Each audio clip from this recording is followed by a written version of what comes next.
রাধে রাধে। ব্রাকা বসানোর পর পুরো অংশটাতে আমি পিনটা সেট করে নিয়েছি এবং আর্মহোল, শোল্ডার, কোমর, তারপর সাইড পুরোটাতেই আমি সেলাইটা করে নিচ্ছি।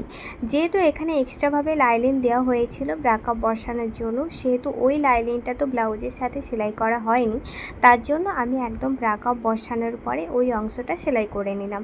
এবার চলো এই যে বেল্টটা বসাবো সেটা কিভাবে বসাচ্ছি তোমরা দেখে নাও। বেল্টে কিন্তু মাঝখান বরাবর রেখে দিয়ে আগে পিনটা সেট করে নিয়েছি। এরপর পুরোটা সেলাই করে দেওয়ার পর তারপরে এটাকে উল্টে দিয়ে এর ওপর থেকে চাপ সেলাই দিয়ে দিলাম।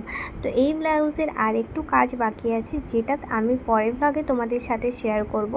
এবার চলো কোমর পট্টিটা বসানোর কাজ। কোমর পট্টি বসানো হয়ে গেলে প্রায় কমপ্লিট। এবার আর একটা বাকি রইল ইলাস্টিক বসানো, সেটা আমি পরের ব্লগে তোমাদের সাথে শেয়ার করে দেবো। ভিডিওটা কেমন লাগলো জানিও। আজকের ভিডিও এই পর্যন্ত, দেখা হচ্ছে নেক্সট ব্লগে।